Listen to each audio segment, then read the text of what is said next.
Class अब हम समझेंगे कि कार्बन फ्री रेडिकल, जिसे हम फ्री रेडिकल के नाम से भी जानते हैं, ये क्या होता है, ये कैसे बनाया जा सकता है। तो देखिए फ्री रेडिकल में यहाँ पे हम समझते हैं कि मान लीजिए आपके पास कोई ऐसा यौगिक है। अब यहाँ पर हम क्या देखते हैं कि जो इलेक्ट्रॉन होगा ये बिल्कुल मध्य में स्थित होगा, बिल्कुल मध्य में स्थित होगा, या बिल्कुल मध्य में स्थित होगा। यहाँ पे हमने लिखा बिल्कुल मध्य में स्थित होगा। अब किसी कारणवश ये इस कार्बन ने बोला कि मैं अपना इलेक्ट्रॉन ले लेता हूं, तुम अपना इलेक्ट्रॉन ले लो। तो यहां पर क्या होगा कि स्थिति ये होगी कि किसी कारणवश यहां पर कुछ ऐसा होगा, ये दोनों अपने इलेक्ट्रॉन को ले लेंगे।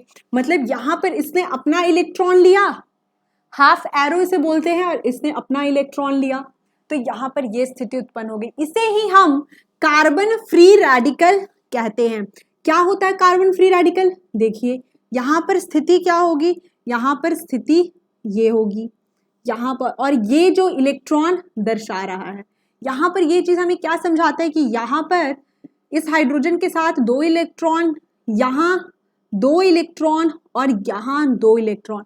तो इस कार्बन के पास टोटल कितने इलेक्ट्रॉन है? यहां पर 7 इलेक्ट्रॉन होते हैं। इसका नेचर क्या होगा? इलेक्ट्रॉन स्नेही या नाभिक स्नेही। तो इलेक्ट्रॉन की कमी है, मतलब ये भी इलेक्ट्रॉन स्नेही होगा। तो ये सभी बातें हम फ्री रेडिकल में समझते हैं कि यहाँ पर इसने अपना इलेक्ट्रॉन ले लिया, यहाँ पे इलेक्ट्रॉन की संख्या 7 होगी। तो यही चीजें हम यहाँ पे देखते हैं। यहाँ पे देखिए 7 इलेक्ट्रॉन होंगे, 6 इलेक्ट्रॉन बंधे हुए हैं और 1 इलेक्ट्रॉन यहाँ पे अयुग्मित होगा। अब यहाँ पे देखिए कैसे समझ सकते हैं, देखिए यहाँ पे 2 4 6, ये 6 इलेक्ट्रॉन कार्बन के साथ बंधे हुए हैं, जुड़े हुए हैं, आबंध बनाए हुए हैं, और यहाँ पर ये अयुग्मित है, इसका कोई पेयर नहीं है, इसका कोई युग्म नहीं है, ये अकेला है। तो यहाँ पे 6 इलेक्ट्रॉन जो हैं आबंधित है और 1 इलेक्ट्रॉन फ्री है। तो यही बात यहाँ पर लिखी गई है।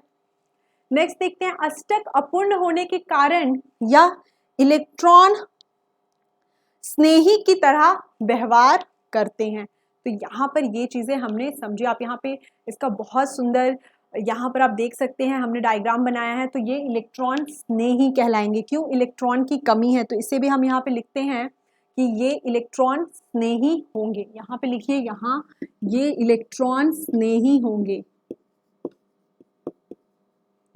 इलेक्ट्रॉन स्नेही, मतलब यहाँ इलेक्ट्रॉन की कमी है तो यह इलेक्ट्रॉन को इन्हें इलेक्ट्रॉन की चाहत होगी, तो ये इलेक्ट्रॉन स्नेही है।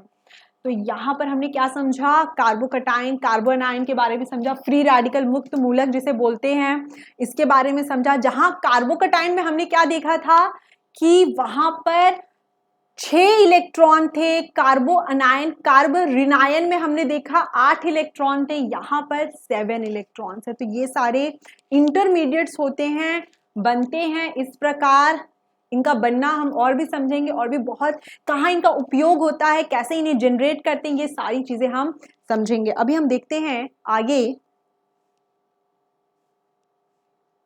यहाँ पर ये आप देख सकते हैं ऑड इलेक्ट्रॉन मतलब अयुग्मित इलेक्ट्रॉन। ऑड इलेक्ट्रॉन का अर्थ होता है अयुग्मित। अब यहां पर बात करेंगे कार्बिन की। कार्बिन क्या होता है, कैसा होता है, आइए कार्बिन को समझते हैं। बच्चों अब हम समझेंगे कार्बिन क्या होता है। तो आइए कार्बिन के स्ट्रक्चर के बारे में हम आपसे बात करें। कार्बिन का कुछ जो स्ट्रक्चर होता है वो इस प्रकार होता है। कैसे से देख सकते हैं, देखिए यहाँ पर कार्बन के पास 2 इलेक्ट्रॉन है और हाइड्रोजन यहाँ पर इस प्रकार है। तो यहाँ पे जो 4 इलेक्ट्रॉन है यहाँ पे बंधित है और 2 इलेक्ट्रॉन यहाँ पे बंधे हुए नहीं है। यहाँ पे कोई चार्ज नहीं है, कोई चार्ज नहीं है, ना धन का आवेश है, ना ऋण का आवेश है, ना नेगेटिव चार्ज है, ना पॉजिटिव चार्ज है, मतलब यह उदासीन है, यह उदासीन है, मतलब ये न्यूट्रल है। दूसरी बात, कितने इलेक्ट्रॉन है? 6 इलेक्ट्रॉन है। देखिए यहाँ पे काउंट करिए, CH2 बोल लीजिए या R2C बोल लीजिए इसको। यहाँ पर कितने इलेक्ट्रॉन है? इलेक्ट्रॉन की संख्या कितनी होगी? यहाँ पर इलेक्ट्रॉन की संख्या होगी 6। यहाँ पे 6 इलेक्ट्रॉन की संख्या होगी, उदासीन है। अगर 6 इलेक्ट्रॉन है मतलब अष्टक पूरा नहीं है। इसे किसकी चाहत है? इलेक्ट्रॉन की चाहत है। तो यहाँ पे लिखेंगे यह भी इलेक्ट्रॉन स्नेही होगा, या क्या होगा, इलेक्ट्रॉन स्नेही। तो यहाँ पर यह एक इलेक्ट्रोफाइल का काम करेगा, ये एक इलेक्ट्रॉन स्नेही होगा। अब यहाँ पे देखते हैं और क्या बातें हम समझ सकते हैं। तो कार्बन में हम देखते हैं कि यहाँ पे 4 इलेक्ट्रॉन बंधे हुए हैं जो हमने देखा, और 2 इलेक्ट्रॉन अबंधित है। 6 इलेक्ट्रॉन होते हैं, इलेक्ट्रॉन स्नेही होता है, उदासीन होता है। तो इस तरह हमने यहाँ पे ये सारे पॉइंट्स को कवर किया। अब देखिए यहाँ पे कितने इलेक्ट्रॉन बंधे हुए हैं, 4 इलेक्ट्रॉन। यहाँ पे कितने इलेक्ट्रॉन ऐसे कोई बंधन नहीं है, कोई बंधन नहीं है, अबंधित है, और यहाँ पे 4 इलेक्ट्रॉन बंधे हुए हैं। तो यही बातें यहाँ पर लिखी गई हैं। यहाँ पे आप देखिए 4 इलेक्ट्रॉन बंधे हुए हैं, 2 इलेक्ट्रॉन अबंधित है। नेचर क्या है, कोई चार्ज नहीं है, ना धन का ना पॉजिटिव चार्ज है, ना नेगेटिव चार्ज है, ना धन आवेशित है, ना ऋण आवेशित है। तो यह एक उदासीन है, न्यूट्रल है। तो ये सारी चीजें हमने समझी। अब जरा इसके स्ट्रक्चर के बारे में देखते हैं। यहाँ पे जरा इसका स्ट्रक्चर देखिए, और यहाँ पे एक और इंपॉर्टेंट चीज है कि यह sp2 संकरण होगा। कैसे देखते हैं यहाँ पर sp2 संकरण कैसे होगा। यहाँ पे देखिए ये सिग्मा सिग्मा, और इसे आप एकाकी युग्म बोल दीजिए। तो यहाँ पर ये कितना हो गया, यहाँ पर ये sp2 संकरण हो गया। यहाँ पर ये sp2 संकरण हुआ क्योंकि यहाँ पे 2 सिग्मा है और एक एकाकी युग्म है। तो यहाँ पर ये चीजें हमने समझी। अब यहाँ पे देखिए कि इसमें भी सिंगलेट होता है और ट्रिपलेट कार्बिन होता है। सिंगलेट कार्बिन और ट्रिपलेट कार्बिन हम जब बहुत हायर क्लास में जाते हैं तो पढ़ते हैं, लेकिन अभी इसकी ज़रूरत नहीं है। हम इसे बहुत बाद में पढ़ेंगे और समझेंगे कि सिंगलेट कार्बिन और ट्रिपलेट कार्बिन क्या होता है। लेकिन अगर आपसे कोई पूछे कि कार्बिन कितने प्रकार के होते हैं, तो आपको ये चीज़ें बतानी है कि कार्बिन 2 प्रकार के होते हैं, सिंगलेट और ट्रिपलेट। तो आज का लेक्चर यहीं तक। नेक्स्ट लेक्चर में हम मिलते हैं और बहुत सारी बातें करेंगे, बहुत सारे न्यू कंसेप्ट पढ़ेंगे, समझेंगे।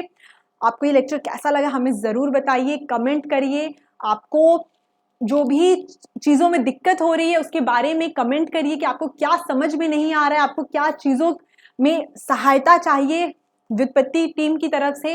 व्युत्पत्ति आपके लिए हमेशा कार्य करेगा। धन्यवाद। Thank you so much.